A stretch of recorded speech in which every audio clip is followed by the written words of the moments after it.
स्वागत करता हूं, वेलकम करता हूं यूट्यूब चैनल नर्सिंग ज्ञान पे। आज का वीडियो है बिस्तरी घाव या इसी को बेड सोर कहा जाता है या इसी को सस्याव्रण या दाव्रण कहा जाता है। ठीक है, आप सभी से पूछेगा कि बिस्तरी घाव क्या है, बेहोशी रोगी के बिस्तरी घाव की रोकथाम कैसे की जाए, बताइए अनकॉन्शियस पेशेंट का। ठीक है, एक तो ये हो गया। या क्वेश्चन आपसे पूछेगा कि भाई द्राव्रण क्या होता है या सय्याव्रण क्या होता है। ठीक है, यानी डेक्यूबेटस अल्सर क्या होता है, डेक्यूबेटस अल्सर पूछे या बेड सोर पूछे। ठीक है ना, दोनों का मीनिंग आपका यही होता है, समझ गए। बेड सोर का परिभाषित करें, इसके समान स्थान व कारण लिखिए, इसकी रोकथाम और उपचार लिखिए। ठीक है, बेड सोर। और बेड सोर कभी भी आपसे पूछेगा तो कितने में पूछेगा, 10 से 15 नंबर में पूछेगा, क्योंकि पूरे फंडामेंटल में सबसे बड़ा कोई क्वेश्चन है तो वो बेड सोर ही है। ठीक है ना, क्योंकि बेड सोर होता क्या है ये बताना पड़ेगा, यह किन किन स्थानों पर हो सकता है बेड सोर से घाव, तो ये स्थान बताना है, किस कारण से हो सकता है बेड सोर कारण लिखना होगा, इसका रोकथाम कैसे करेंगे, इसका उपचार क्या हो सकता है, नर्सिंग प्रबंध क्या होगा इसमें, तो टोटल चीज़ें लिखना पड़ेगा। तो चलिए टोटल चीज़ें जानते हैं, जो भी एग्जाम में आपसे पूछे वो आपको लिखना पड़ेगा। ठीक है, अगर क्वेश्चन 5 नंबर में पूछता है तो सीधा बता दीजिएगा बेड सोर क्या होता है। ठीक है, इसका कारण क्या होता है, इसको रोकथाम कैसे करेंगे और नर्सिंग प्रबंध क्या है। बस 5 नंबर में पूछेगा तो इतना ही लिखना है। ओके, अगर 10 नंबर में पूछेगा तो आपको इसका स्थान कहाँ कहाँ होता है बिस्तरी घाव या दाव्रण, इसका कारण तो लिखना ही पड़ेगा, रोकथाम उपचार नर्सिंग प्रबंध सब लिखना पड़ेगा। ठीक है, तो चलिए हम लोग देख लेते हैं। देखिए बेड सोर या डेक्यूबिटस अल्सर दोनों एक ही होता है, दाव्रण या सय्याव्रण, ओके, और या बिस्तरी घाव, समझ गए। चलिए तो एक चीज़ जान लीजिए कि ये द्राव्रण होता क्या है। आज एक ही क्वेश्चन देखेंगे, अच्छे से देखेंगे। किसी व्यक्ति या मरीज के लंबे समय तक बिस्तर पर लेटे रहने या कुर्सी पर बैठे रहने से या फिर एक ही स्थिति में बने रहने से उसके शरीर के कुछ ऊतकों क्षेत्र पर दबाव पड़ने के कारण उन अंगों की ओर रक्त संचार कम हो जाता है, जिससे ऊतकों की क्षति हो जाती है। समझ गए, ऊतकों की क्षति को नेक्रोसिस बोलते हैं और वहाँ घाव बन जाते हैं। इस तरह होने वाले घावों को द्राव्रण, बिस्तर व्रण या बिस्तर घाव कहते हैं। इन्हें सय्याव्रण भी कहा जाता है, यानी डेक्यूबेटस अल्सर भी कहा जाता है। तो समझ लिए दाव्रण मुश्किल नहीं है, बहुत आसान है इसको परिभाषित करना। दाव्रण क्या होता है, बिस्तरी घाव क्या होता है। कोई भी व्यक्ति है, चाहे कोई मरीज है, कोई दूसरे बीमारी का भी मरीज हो सकता है, जैसे सर्जरी वगैरह वाला कोई पेशेंट हो, या कोई ऐसे व्यक्ति हो जो लंबे समय तक जो लंबे समय तक बिस्तर पर लेटा हो। समझ गए, जो लंबे समय से बिस्तर पर लेटे रहने से या कुर्सी पर एक ही पोजीशन में लंबे समय से बैठे रहने से या एक ही स्थिति में बने रहने से उस शरीर के उस जगह पे क्या होता है, दबाव बन जाता है। क्या होता है, दबाव बनता है। दबाव बनने से वहाँ जो रक्त का संचार होता है वो कम जाता है। और चूँकि आप लोग जानते हैं हमारे शरीर में जैसे ही शरीर में ब्लड का संचार कम होता है, सर्कुलेशन कम होगा जिस भी अंग में, वहाँ का ऊतक क्या होता है, नष्ट होने लगता है। क्योंकि जो कोशिका है, जो ऊतक है, उसको ऑक्सीजन चाहिए और तभी जाके आपका शरीर जीवित रह पाता है। तो इस कंडीशन में वहाँ पे दबाव पड़ने से, चाहे शरीर के किसी भी भाग में दबाव पड़े, चाहे वो आपका एक ही स्थिति में बैठने से हो सकता है, चाहे एक ही स्थिति में लेटने से हो सकता है, ठीक है ना, या लंबे समय से कुर्सी पर बैठे रहने से, या कोई भी पोजीशन में आप एक ही स्थिति में हमें लगातार बहुत समय से रह रहे हैं, तो इस कंडीशन से वहाँ क्या होगा, दबाव पड़ेगा। दबाव से वहाँ क्या होगा, ब्लड का सर्कुलेशन उस जगह पे कम हो जाएगा। कम होने से वहाँ का जो ऊतक है वो मृत्यु होने लगेगा, नष्ट होने लगेगा। और जब वहाँ का ऊतक नष्ट हो जाएगा तो वहाँ पे क्या हो जाएगा, आपका घाव बनना शुरू हो जाएगा।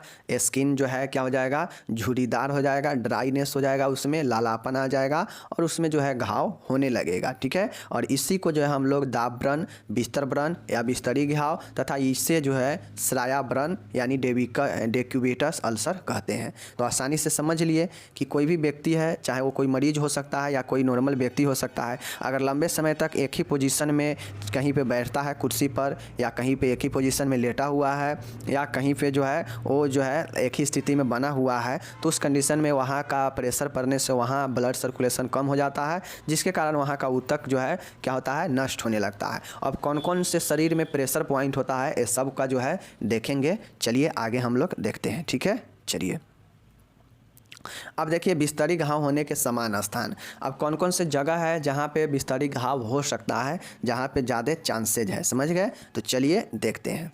अब आप लोगों को मैं पोजीशन सब पढ़ा चुका हूँ, प्रोन पोजीशन, सू स्पाइन पोजीशन, ठीक है, फाउलर पोजीशन। तो मरीज़ सब क्या होता है, इस पोजीशन में जो है ज़्यादा मरीज को लिटाया जाता है। जिसको जो पोजीशन उपयुक्त है जिसके लिए, उसको पोजीशन में लेटाया जाता है। और उस पोजीशन में अगर ज़्यादा देर तक छोड़ दिया जाए किसी भी पेशेंट को या व्यक्ति को, तो फिर उसको बिस्तरी घाव हो जाता है, ठीक है ना। चलिए देख लेते हैं। पहला है सुपाइन पोजीशन, ठीक है। सुपाइन पोजीशन है सिर का पश्च भाग, मतलब इसमें जो घाव होगा सुपाइन पोजीशन, अगर कोई व्यक्ति सुपाइन पोजीशन में लंबे समय तक है तो उसके सिर के पीछे वाले भाग में घाव होगा, ठीक है। कंधे पर घाव होगा, कोहनियों पर घाव होगा, कमर पर घाव होगा, नितंब पर घाव होगा और एड़िया पर घाव होगा। क्यों घाव होगा? क्योंकि सुपाइन स्थिति जो है ऐसा ही एक पोजीशन होता है जिसमें जो दबाव है वो सिर के पिछले वाले भाग पर पड़ता है, ठीक है ना।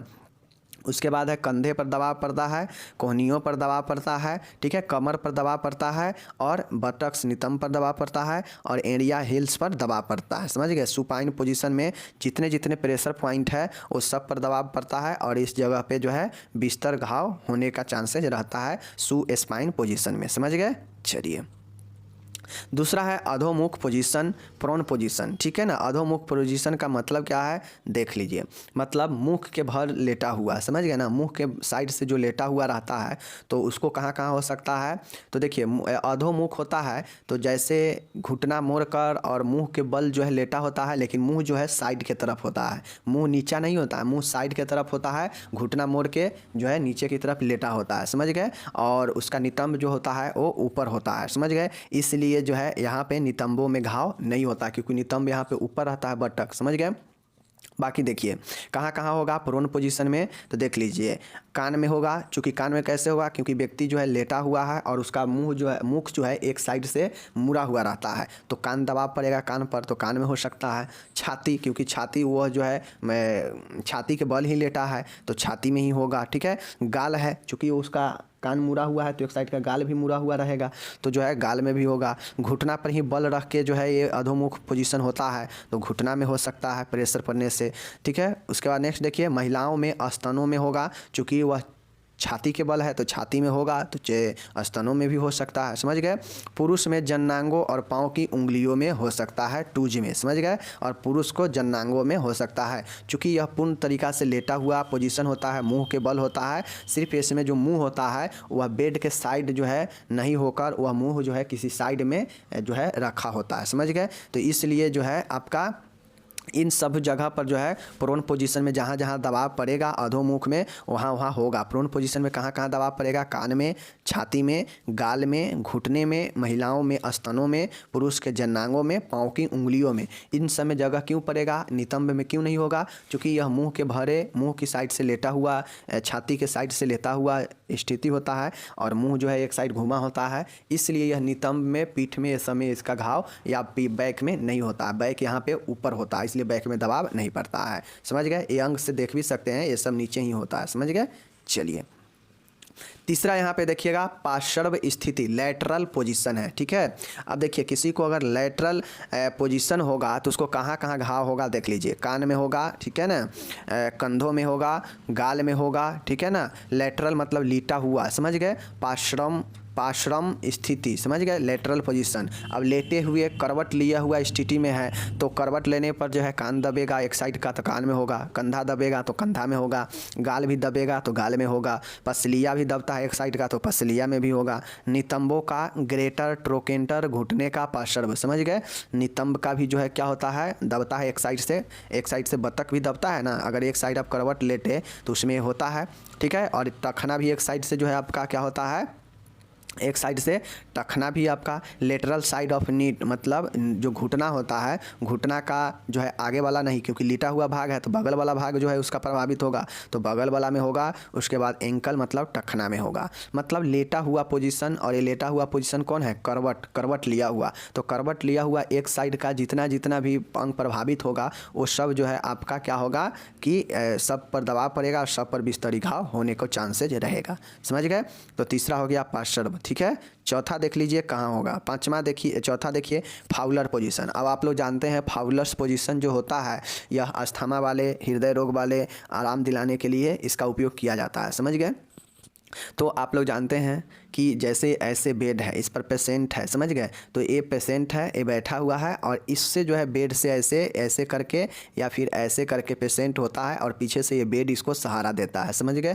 तो इस प्रकार से इसको कहाँ कहाँ घाव होगा, कहाँ कहाँ होगा, तो ये यहाँ पे दबाव इसको नितंब पर भी पड़ेगा, यहाँ नितंब होगा तो नितंब पर भी पड़ेगा, ठीक है। बैक में घाव होगा, पिछले भाग में, पिछले वाले भाग में घाव होगा, ठीक है। कोहनी दोनों हाथ नीचा में रखा होगा तो कोहनी पर घाव होगा, कंधे पर तो होगा ही होगा, चूँकि बेड के सहारा पीछे से है तो दोनों साइड से कंधा पर दबाव पड़ेगा, ठीक है। सैक्रम वाला भाग पर भी होगा, नितंब पर और एरिया पर भी होगा, चूँकि आगे तक एरिया फैलाए रखेगा तो एरिया तो ये बेड पर ही रहेगा तो नीचे से तो प्रेशर पड़ेगा ही, तो ये जो है आपका घाव फाउलर पोजीशन में यहाँ होता है, समझ लिए। चलिए देखिए, जिसको पोजीशन याद है, पोजीशन याद रहेगा तो चीज़ों को आराम से लिख सकता है कि इस पोजीशन में कौन कौन से अंग प्रभावित होगा और वहाँ पे बिस्तरी घाव होगा, समझ गए। चलिए पांचवा देखिएगा सिटिंग पोजीशन। अगर कोई व्यक्ति बैठा हुआ पोजीशन में है तो उसको कहाँ कहाँ घाव होगा, तो बतख में तो होगा ही होगा, उसको तो पूरा वजन बतख पर ही रहेगा, ठीक है।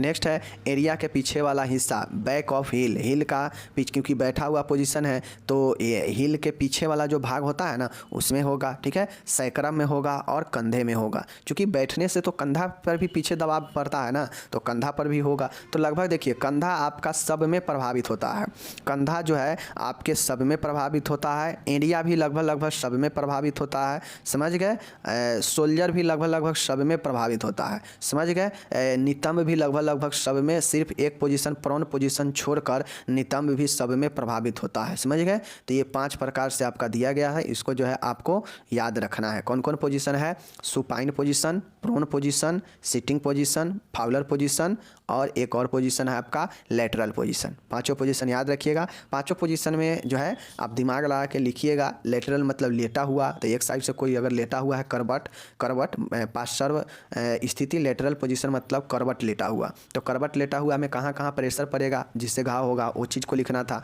फाउलर पोजीशन में व्यक्ति जो है बैठा हुआ स्थिति में होता है और झुका हुआ होता है, उसका जो शरीर का वजन है वो पीछे भार उसका जो है बिस्तरी बेड को उठाया जाता है ना 45 डिग्री पर या 80 से 90 डिग्री पर फाउलर पोजीशन के बेड के सिरा वाला भाग, तो पीछे वाला बैग दबाव लगेगा, कंधा दबाव लेगा, तो फाउलर पोजीशन में वहाँ होगा, ठीक है। बैठी हुई स्थिति में नीचे वाला भाग केहूनी कंधा ये सब में हो जाएगा, ठीक है। उसी प्रकार से आपका प्रोन है, अधोमुख है, मतलब चित्त सोता हुआ है चेस्ट के साइड से, तो चेस्ट के साइड से कोई सोएगा तो उसको कहाँ कहाँ होगा, तो ये चीज़ें हैं, ठीक है। सुपाइन पोजीशन में है, मतलब व्यक्ति सीधा लेटा हुआ है तो उसको कहाँ कहाँ होगा, तो ये चीज़ें हो गया, समझ गए। चलिए तो ये तो देख लिए कि समान स्थान जहाँ पे बिस्तरी घाव हो सकता है, तो सब पोजीशन के हिसाब से देख लिए, समझ गए। चलिए अब इसका कारण देखिए, कोई भी चीज़ होता है तो उसका कारण होता है, ठीक है। तो देखिए 2 कारण होता है, 2 प्रकार के। पहला कारण है प्रत्यक्ष कारण और या इसी को तत्कालिक कारण देखते हैं। दूसरा है रोग प्रवण या रोगानुमुख कारण, समझ गए। एक होता है प्री डिस्पोजिंग फैक्टर और एक होता है डायरेक्ट या इमीडिएट कॉज, समझ गए। 2 कारण याद रखिएगा। कौन कौन से कारण है, एक है प्रत्यक्ष डायरेक्ट और एक या इसी को तत्कालिक कारण कहते हैं, ठीक है। दूसरा है रोग प्रवण या इसी को कहते हैं रोगानुमुख कारण, मतलब रोग का उन्मुख, रोग उन्मुक्त करने वाला, रोग उत्पन्न करने वाला कारण, समझ गए। तो 2 याद रखिएगा, डायरेक्ट या इमीडिएट कॉज और प्री डिस्पोजिंग फैक्टर कॉज, समझ गए। रोगानुमुख कारण या तत्कालिक कारण या प्रत्यक्ष कारण, रोग प्रवरण कारण या रोगानुमुख कारण, ओके। चलिए 2 कारण हो गया। अब देखिए पहला है प्रत्यक्ष या तत्कालिक कारण, ठीक है। प्रत्यक्ष या तत्कालिक कारण, समझ गए। चलिए देखिए यहाँ पे पहला है दबाव। दबाव का मतलब होता है मरीज का लंबे समय से एक ही स्थिति में, ठीक है ना। देखिए हम लोग क्या देख रहे हैं, हम लोग देख रहे हैं प्रत्यक्ष या तत्कालिक कारण, मतलब डायरेक्ट संपर्क में आने से, डायरेक्ट के कारण, डायरेक्ट मतलब प्रत्यक्ष जो शरीर होगा वह डायरेक्ट रूप से कैसे प्रभावित होगा जिसके कारण जो है आपके अंदर किसी के मरीज के अंदर बिस्तरी घाव हो सकता है। तो प्रत्यक्ष कारण या तात्कालिक कारण में प्रेशर होगा, समझ गए। प्रेशर कहा जाए तो दबाव, मरीज का लंबे समय से एक ही स्थिति में लेटे रहने से शरीर के ऊतक अंग या दबाव बिंदु पर दबाव पड़ने से घाव उत्पन्न हो जाते हैं। पहला पॉइंट क्या है डायरेक्ट में कि कोई भी अंग, जिस अंग को जो व्यक्ति कोई भी अगर एक ही स्थिति में लंबे समय से लेटा हुआ है या बैठा हुआ है या एक ही पोजीशन में लंबे समय से है, तो उस कंडीशन में जिस भी अंग पर प्रेशर पड़ेगा उस पोजीशन में उस अंग का जो ब्लड सर्कुलेशन है दबाव पड़ने से कम हो जाएगा और फिर जो है घाव उत्पन्न हो जाएगा। तो दबाव पहला कारण बन गया प्रत्यक्ष में, ठीक है। प्रत्यक्ष इसलिए है क्योंकि यह डायरेक्ट जो है शरीर को प्रेस कर रहा है, दबाव कर रहा है, समझ गए, प्रभावित कर रहा है। दूसरा है घर्षण। घर्षण का मतलब है कि मरीज के शरीर का कोई भी उत्तक अंग यदि किसी कठोर या खुरदुरी सतह से घर्षण या रगड़ में आता है तब भी उत्तकों की क्षति हो जाती है और घाव उत्पन्न हो जाता है। अब देखिए होता यह है कि दबाव पड़ने के कारण तो वहाँ का जो ब्लड है सर्कुलेशन कम हो जाएगा जिसके कारण वहाँ का उत्तक नष्ट होने लगेगा। लेकिन और भी चीज़ें होता है घर्षण। प्रत्यक्ष कारण में घर्षण जैसे मानिए कोई टाइट वाला सतह पर आप बैठे हुए हैं और अचानक से इधर उधर मुड़े और आपको वहाँ पे उस जगह पे शरीर के घर्षण लग गया तो उससे भी घाव हो जाता है, समझ गए ना। तो ये जो है घर्षण भी कारण बनता है। जैसे पक्का पर खुरदुरा पक्का है और वहाँ पे आप बैठे और अचानक इधर उधर डोले या हिले तो उससे क्या हो जाता है कि आपको जो है अचानक से शरीर में क्या होगा, घर्षण लग जाएगा उस पक्के से या उस सामान से, जिससे क्या होता है स्किन जो है वहाँ का हट जाता है, उस पर जो है छीला पड़ जाता है, समझ गए। तो ये घर्षण से जो घाव होता है तो ये हो जाता है घर्षण, जो कि डायरेक्ट व्यक्ति के संपर्क में होता है, समझ गए। जिस प्रकार से दबाव व्यक्ति को डायरेक्ट शरीर पर पड़ता है उसी प्रकार से घर्षण भी व्यक्ति को डायरेक्ट शरीर को प्रभावित करता है, ठीक है।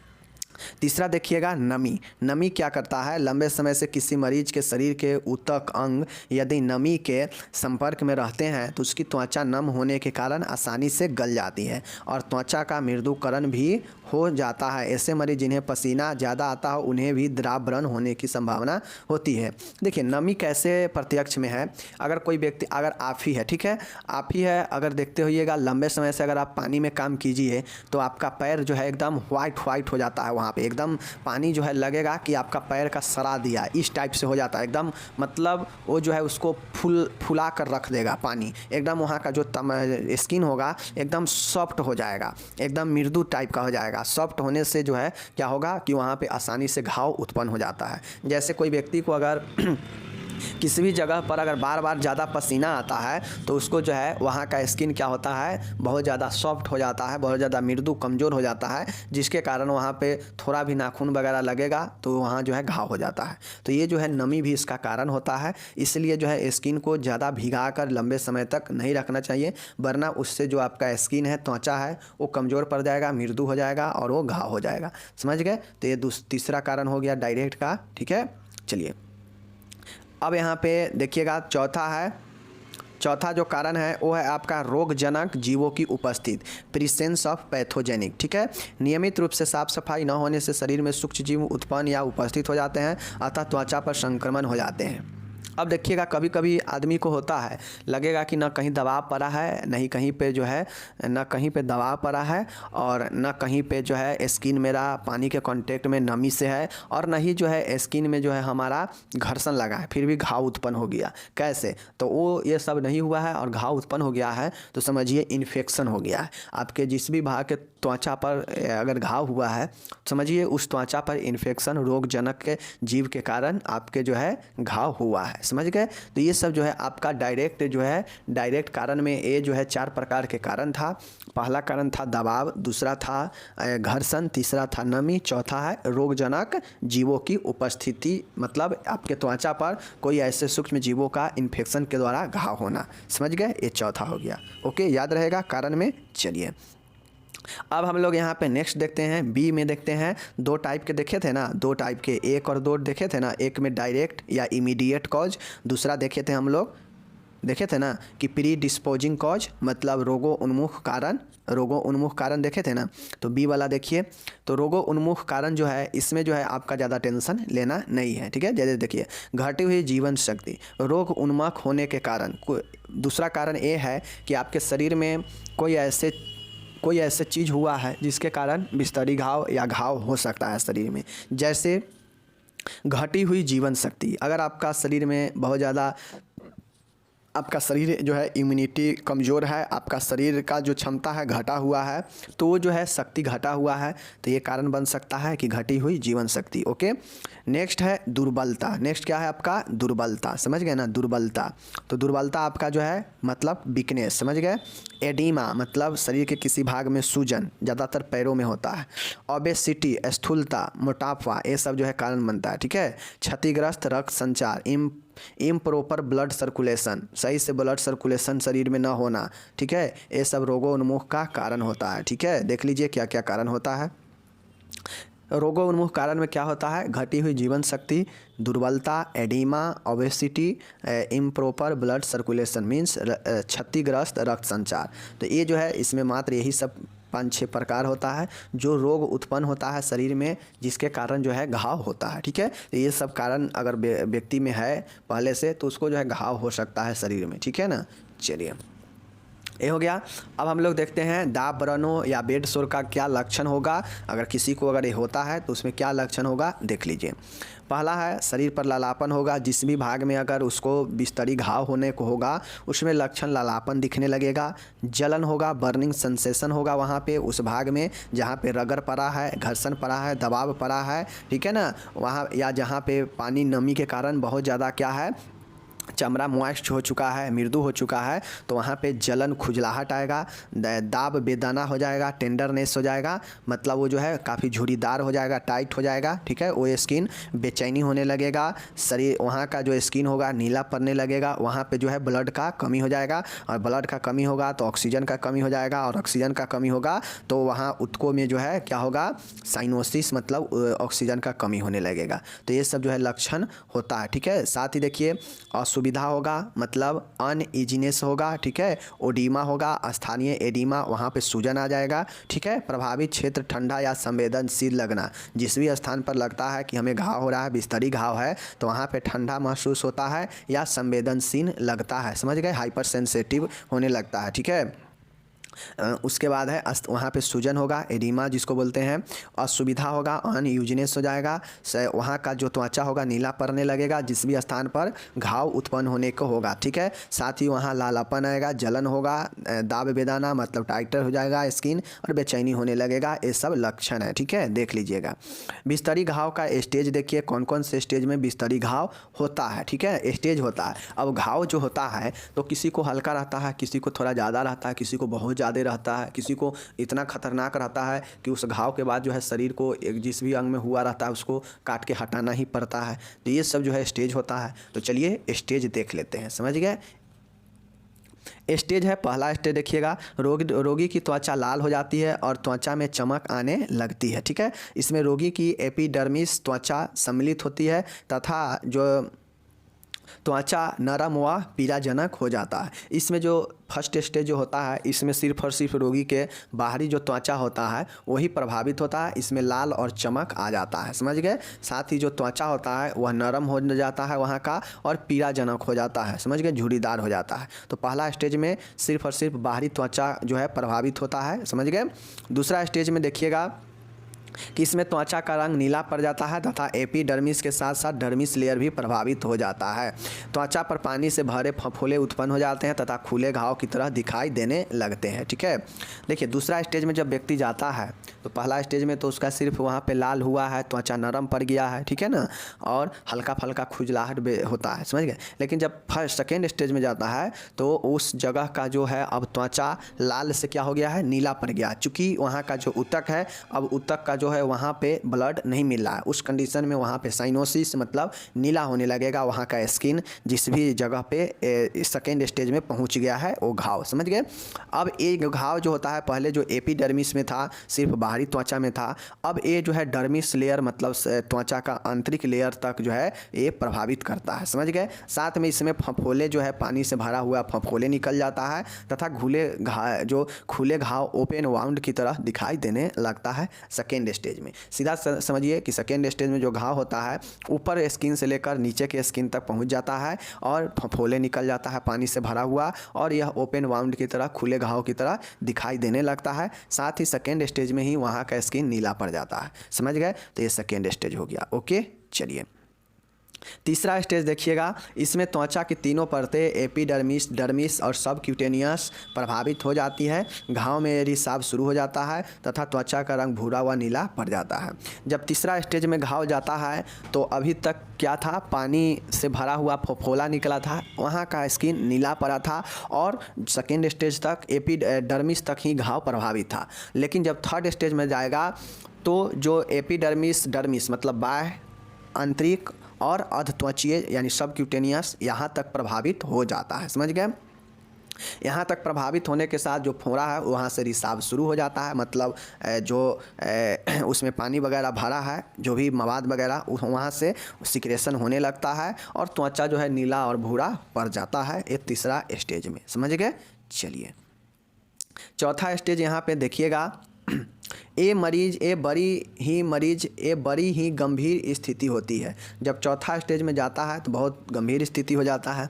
इस अवस्था में घाव बहुत ही गहरा हो जाता है बिल्कुल, तथा हड्डियाँ दिखने लगता है, घाव से बदबू आने लगती है तथा ऊतक नष्ट हो जाते हैं और त्वचा का रंग काला हो जाता है। ठीक है, अब जो देखिए चौथा स्टेज में अभी तक कुछ स्किन वहाँ का या वहाँ का मांसपेशी वगैरह जो ठीक था, अब चौथा स्टेज में आकर बिल्कुल उसमें क्या होगा, खतरनाक गंभीर हो जाएगा। वहाँ का जो प्रभावित क्षेत्र होगा वो हड्डी तक चला जाएगा और चौथे स्टेज में हड्डी दिखने लगता है, मतलब वहाँ का स्किन मांस सब जो है सड़ने लगता है, वहाँ से बदबू आने लगेगा, मतलब भयंकर घाव कहिए। और इस घाव के बाद अगर हड्डी में घाव हो गया तो फिर जो है वहाँ का जो क्या होता है, अंग को काटा जाता है। समझ गए?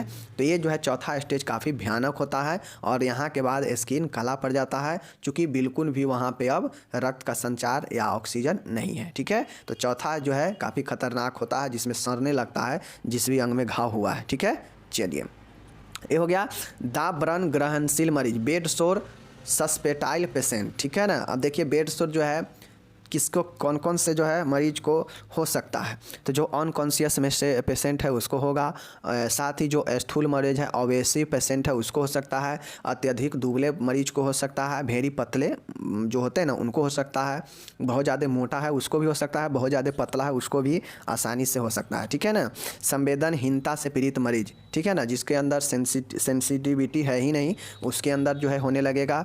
कुपोषण ग्रस्त, जिसके अंदर जो है कुपोषण है उसके अंदर जो है ये होने लगेगा। ठीक है, शल्य क्रियाग्रस्त मरीज के अंदर हो सकता है, मतलब सर्जरी वाले पेशेंट को हो सकता है। अति ज्वरग्रस्त मरीज के अंदर अधिक पसीना आता हो तो होगा। अति ज्वरग्रस्त मतलब जिसको अगर हाइपरपेरेक्सिया हुआ रहेगा तो उसको जो है बहुत ज़्यादा पसीना आएगा, तो उस कंडीशन में इसको बिस्तरी घाव हो सकता है, क्योंकि ऊपर देखें कि नमी के कारण बनता है और नमी जो है पसीना से भी बनता है। ठीक है, अत्यधिक उम्र के शस्याग्रस्त, अगर अत्यधिक उम्र के आप जो है व्यक्ति हैं तो उस कंडीशन में जो है ये बिस्तरी घाव हो सकता है। ठीक है, मधुमेह के मरीज, जो मधुमेह के मरीज हो गए उनके अंदर ये होगा। ठीक है ना, मूत्र एवं मल के असंयम पीड़ित, जो व्यक्ति मूत्र और मल पर असंयम हो, उस पर कंट्रोल ना होता हो, इनकॉन्टिनेंस हो, तो जो है उस पर एक घाव हो सकता है, बिस्तरी घाव। समझ गए? तो देखिए यहाँ पे कौन कौन से मरीज को बेड सोर सस्पेटाइबल पेशेंट, मतलब दाब व्रण ग्रहणशील मरीज, दाब व्रण कौन कौन से मरीज जो है ग्रहण कर सकता है, किसको किसको हो सकता है, तो अनकॉन्शियस पेशेंट, अचेतन मरीज, स्थूल मरीज, अत्यधिक दुबले मरीज, ठीक है, संवेदनहीन पीड़ित मरीज, कुपोषणग्रस्त मरीज, शल्य क्रियाग्रस्त मरीज, अति ज्वर ग्रस्त मरीज, अत्यधिक उम्र के शस्याग्रस्त मरीज, ठीक है, मधुमेह के मरीज, ठीक है ना, डायबिटीज के, और मूत्र एवं मल के असंयम पीड़ित के मरीज। समझ गए? उनको जो है ये सब आसानी से बेड सोर हो सकता है। समझ गए? चलिए अब यहाँ पे देखिए बिस्तरी घाव में नर्सिंग देखभाल क्या क्या होना चाहिए। एक अगर किसी पेशेंट को अगर बिस्तरी घाव भी हो गया है तो उसको देखभाल कैसे होना चाहिए, नर्स कैसे अपना देखभाल करेगी, तो देख लीजिए।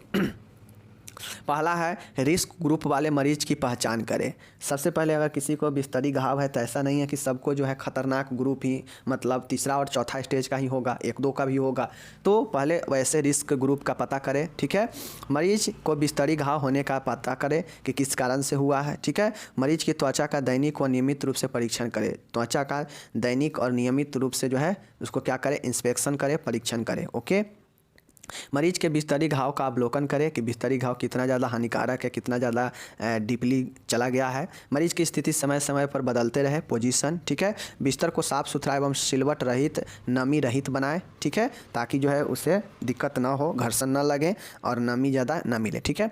मरीज तथा उसके परिजनों को मनोवैज्ञानिक सहारा दे। अगर कुछ ऐसे पेशेंट है जिसको उसको अन्य बीमारी के साथ साथ बिस्तरी घाव भी हो चुका है, एक ही पोजीशन में लेटने के साथ या गंदे चीज़ों के संपर्क में या फिर जो है घर्षण लगने के कारण, तो कुछ भी कारण से अगर उसको जो है हुआ है तो उससे जो है पेशेंट के जो भी परिजन है उसको क्या करेंगे, मनोवैज्ञानिक सहारा देंगे, ठीक है।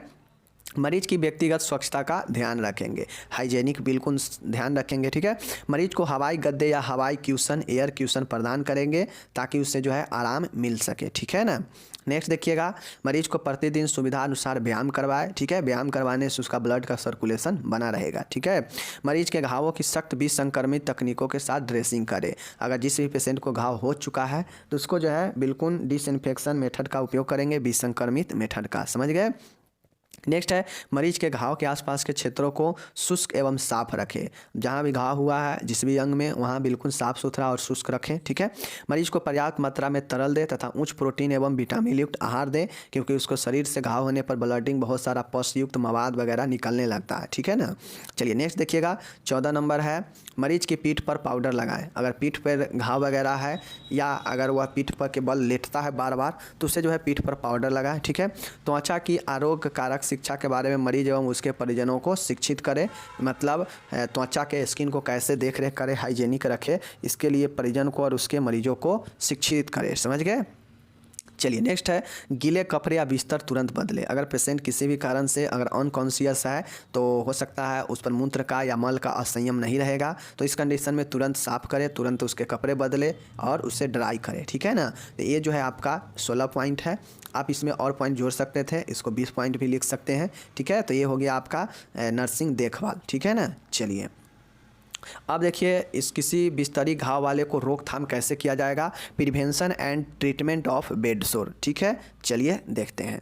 पहला देखिएगा यहाँ पे कि घाव को साफ करने के लिए नॉर्मल सलाइन का प्रयोग करें। बचाव और रोकथाम कैसे करेंगे घाव हो जाने के बाद, तो अगर घाव हो चुका है तो उस कंडीशन में नॉर्मल सलाइन का उपयोग करेंगे घाव को साफ करने के लिए, ठीक है ना। घाव को बोरिक एसिड लोशन या हाइड्रोजन पेरोक्साइड से साफ करना चाहिए। घाव को बोरिक एसिड लोशन या हाइड्रोजन पेरोक्साइड से साफ करना चाहिए, समझ गए। ये सब जो है केमिकल होता है जिससे सूक्ष्मजीव मरते हैं, इन्फेक्शन नहीं होता है, ठीक है। घाव की उचित दूरी से 100 वाट के बिजली के बल्ब द्वारा सिकाई करें। अब जहाँ भी घाव हो, दाब व्रण, वहाँ से उचित दूरी बनाकर, ऐसा नहीं कि उसको एकदम नज़दीक ले जाके और उसको जला ही दे तो और घाव हो जाएगा। उचित दूरी बनाकर 100 वाट के बल्ब जो होता है ना, उससे सिकाई करें, ठीक है।